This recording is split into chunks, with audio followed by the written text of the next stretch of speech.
Hello, and welcome to Financial Empowerment with Nick Abrams.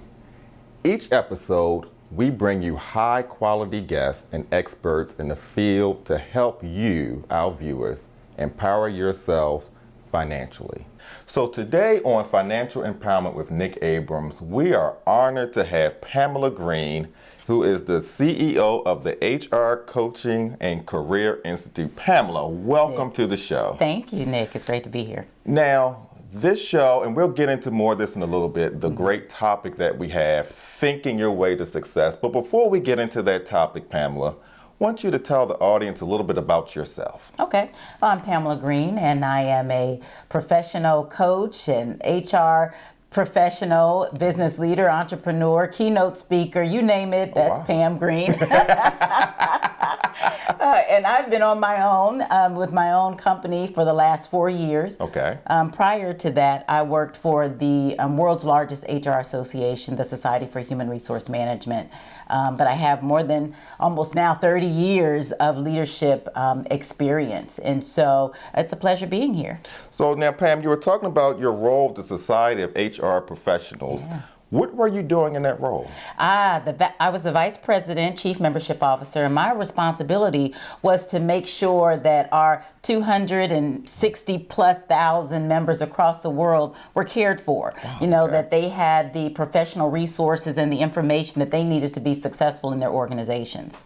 Okay, so you worked for them and then you transitioned to your own company. What made you do that transition? Oh my goodness. Well, you get into an organization and it was a phenomenal experience, but you wanted more. And so part of my vision was to ultimately start my own company, to do some things on my own. And the opportunity just presented itself as I was looking to make a transition. I had a conversation with my husband and he was like, well, if you don't do it now, when?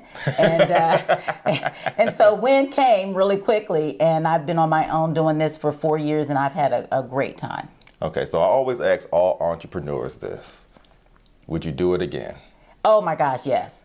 I would do it again and again and again. What I will not do is advise other people to do what I've done, because it's way more work than you ever anticipate. You spend 80% of your time building the business and only really 20% doing the thing that you really love in your business. So when you started, you saw a need for doing that business. What was that need or that purpose? The need was, my audience has been HR professionals. It's my passion. I love the profession and I love supporting the professional. And what I saw was that there was a gap between what HR professionals and business leaders were doing with their brands and with their careers and what they were doing in the organization. And I saw that more broadly, not just with HR professionals, but individuals specifically, that we were tied to the organization's brand, but we were neglecting our own. And I wanted to be able to coach and help people build their brands and strengthen their credibility within the workplace or whatever they decide to do with their careers. Okay. So now where do you see yourself? Now you coach and you motivate, you do others. Where do you see yourself? Where's Pamela Green going 5, 10, 15 years from now? Oh, I'm going to be global. I'm already got a little bit of a global footprint, but I definitely want to, be steeped globally, where people don't know exactly where we are. We're just everywhere. And in fact, I get that all the time. Pam, you're everywhere. I want to be everywhere. Okay, that's how you grow your business and that's how you're successful. Okay. But yeah, I see myself doing some things in global markets consistently. So global, we're going national. How are you preparing yourself for that? Oh, I can't tell you. Those are my secrets. I got a little bit for our audience, Nick, just a little bit. So Nick, here's the deal. You have to have a plan. You have to have a strategy. So I have a 2020 strategy, and my 2020 vision. 2020 got to have clear vision. By 2020, I'm working towards some things that are going to make sure that I am embedded globally to be able to deliver services, to be a resource to HR professionals and business leaders all over the world. So it sounds like you have a target market. Is that market going to expand? Yeah, when you look at a lot of the statistics, not just in the U.S., but around the world, the businesses will continue to grow. But what's important to know is that the resources that they use, the people resources, need a lot more resources. Okay. And that means that they need to have human resource professionals on staff. So a lot of statistics that you see globally is that the HR profession is going to grow exponentially and really almost 7 times faster than all other professions. Okay. So, our show, Financial Empowerment, we're all about empowering people financially. And that's our goal as we bring in guests, and we're excited to have you. When we come back, we're going to get into the topic, thinking your way to success. Now, this is something, ladies and gentlemen, watching our viewers, I always tell you it's time to get your paper, pen, hit your DVR. Pam is going to tell us how to think our way to success, and we will be right back.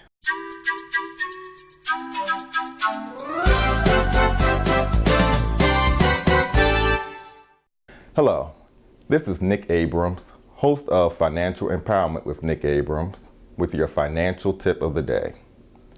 Each year, you should review your beneficiary designations. This includes your beneficiaries for your life insurance policies, retirement plans, bank accounts, and investment accounts. This is important because things happen in life, such as a marriage, divorce, death of a loved one. If you have the wrong person as your beneficiary, that person could inherit the assets that you intended for another loved one. So please take the time as we enter into the new year to go through and review those designations and make the necessary updates and changes. Once again, this is Nick Abrams with your Financial Empowerment Tip of the Day. Thank you.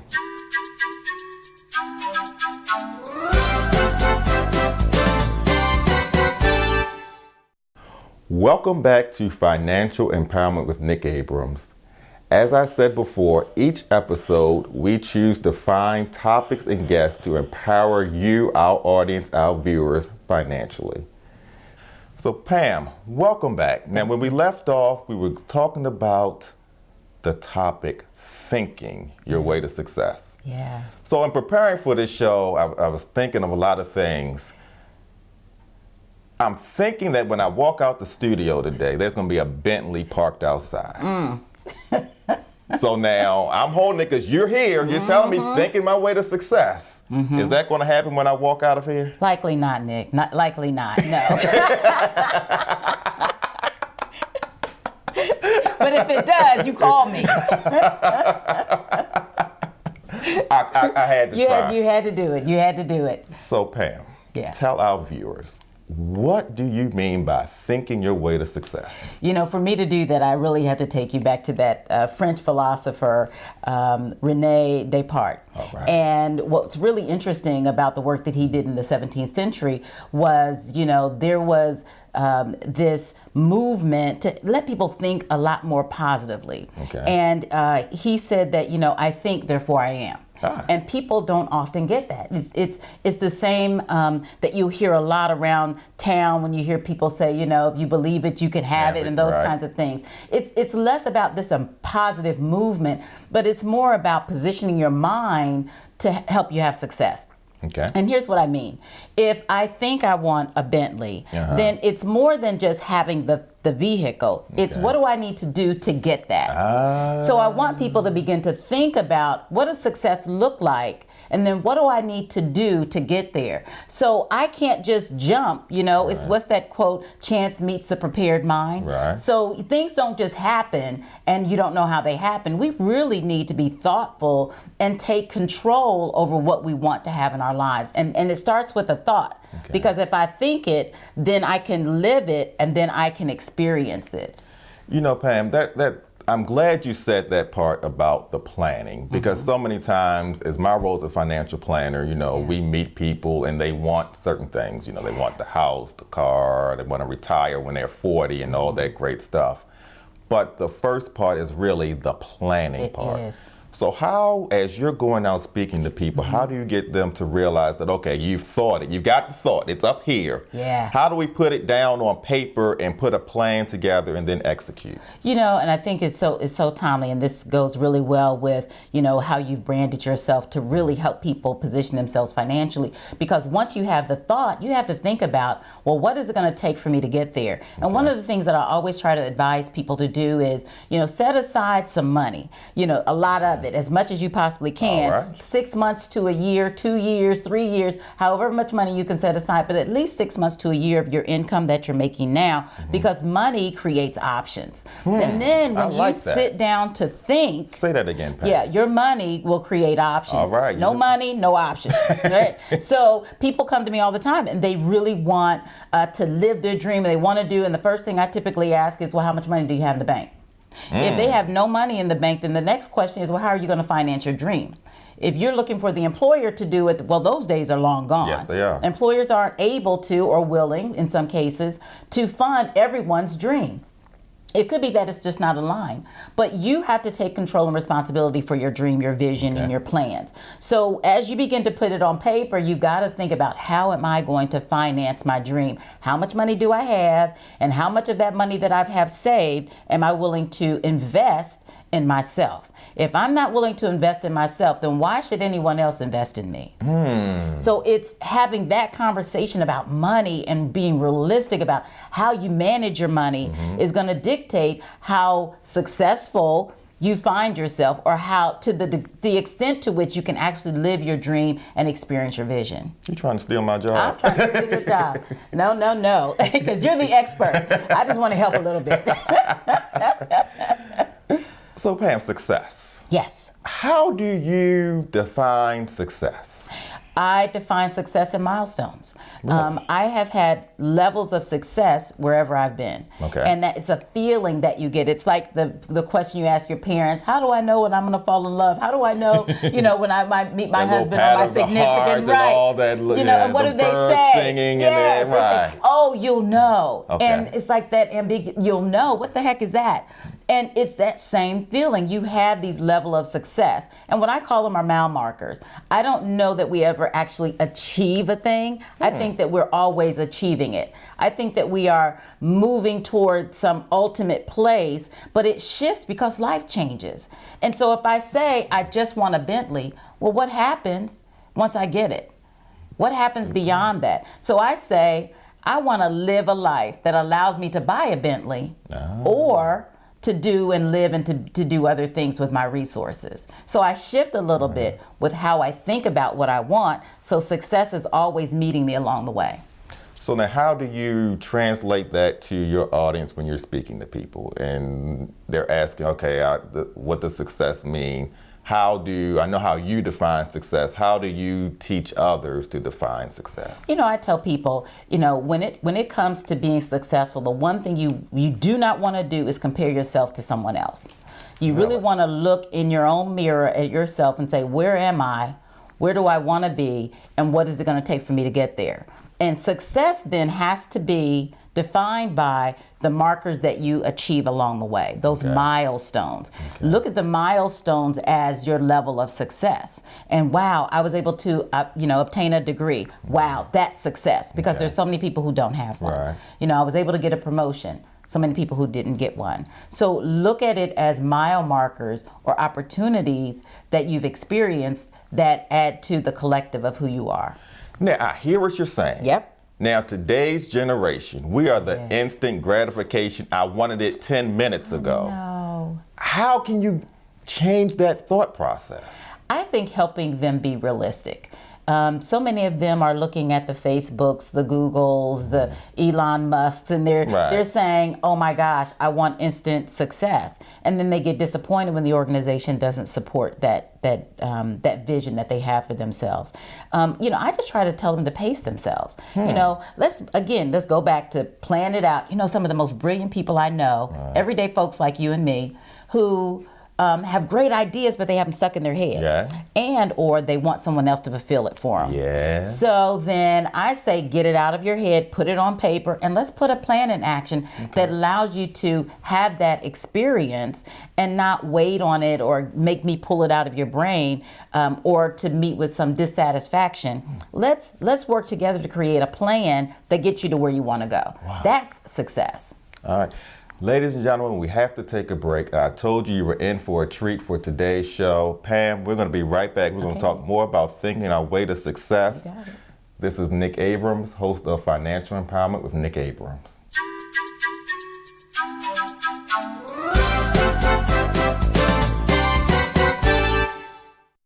So Pam, thinking our way to success. Yes. You've given us some great information. Thoughts that we have can be both positive and negative. How do we get rid of those negative thoughts and keep the positive thoughts to keep getting those milestones that you talked about, those keys to success? I think that's a really good question, Nick. Here's what I see happens a lot with individuals. A lot of how we feel is dictated by where we are, what we think, and what we feed ourselves. Feeding ourselves by what we read, what we watch, the people that we're around, the environments that we're in. And I always tell people to look around, look at your environment. When you're feeling extremely negative and feeling like you can't do something, why is it that you believe that? And what makes you believe that that's real? What does it mean that you can't do something? Is it that you don't believe you can, or someone has told you that you can't? The naysayers. The naysayers.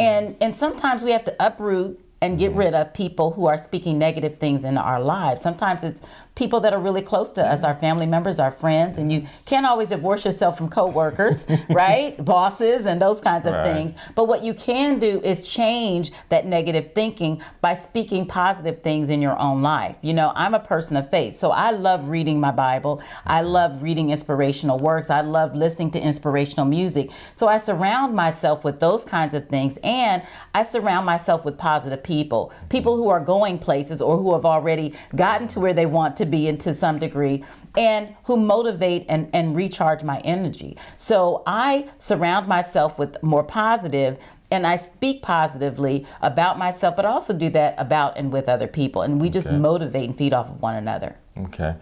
So for our viewers that are in careers or in jobs that are a little stuck, or they want to get to that next level, and then they're thinking to themselves, I want to be the boss, I want to be the CEO, the president. They're thinking. Yes. They want that empowerment, empower themselves financially to be able to get to that next level. But they're not going there.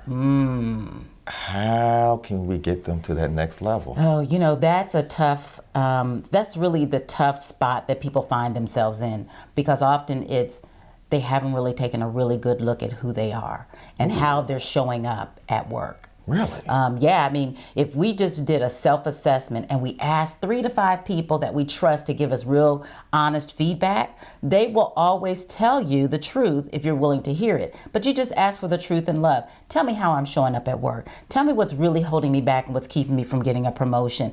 And you will be surprised at the amount of information that you will get from people who really do care and who want to see you successful. But you really have to do an honest self-assessment. That's one of the first things that people have to do.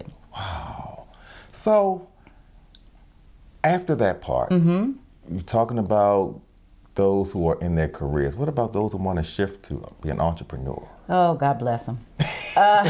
You still have to take that honest self-assessment, right? Okay. But then you also need to do a little research and have a lot of conversations with folks who are already entrepreneurs, and people who aren't going to just paint the sky blue, but really give you an honest assessment of how this really is. Because I read all those books that you could be a millionaire overnight and think your way to success. That's and right. Think and grow rich. Yes. I've read them all, and I'm gonna tell you, the one thing that's written between the lines on all of those pages is that you're going to work, and you're going to work hard, and you're going to work 24/7. So if you're not accustomed to doing that now, if you're not accustomed to being up late and working late and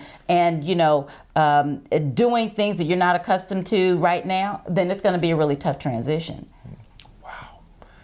We're going into a new year, 2017. Yeah. 3 tips that you would give to our audience that you, and ladies and gentlemen, you need to write this down because I know you charge for your services, you're a professional. So you're going to do me a favor, give us 3 tips for our viewers out there. Okay, so the first tip would be one that I might have shared already, and that is put away some money. Okay. Set aside at least 1 year's salary of whatever it is you're making right now, if you can double it. But set aside 1 year's salary so that you can have resources to be able to fund whatever your dream is, whether you want to start a business, go back to school, do a part-time something, or have some sort of side gig. Set aside the money. So that's tip number 1. Tip number 2 is get it out of your head and write it down. You know, there's nothing more powerful than having a vision and more demotivating than not being able to realize it. And the difference is that you've got to be able to get it out of your head and then write it down so that someone else who reads it can run with it. And then the third tip is I want you to do an honest self-assessment. I want you to conduct a gap analysis. Where is it that you want to go? And where are you now? And then let's talk about the gaps in between. That gap in between is what's keeping you from where you are to where you want to go. So those are the 3 tips that I would have for folks. Pamela Green, President, CEO, founder of the HR Coaching and Career Institute. What is your website? My website is www.hrcci.com. Pamela, it has been a pleasure having you on the show. Thank you. To our wonderful viewers, I thank you so much for tuning in to another episode of Financial Empowerment with Nick Abrams. I hope and pray that you have gained some knowledge from our guest today that will help you empower yourself financially. Thank you so much for tuning in, and we look forward to talking to you in our next episode. Thank you.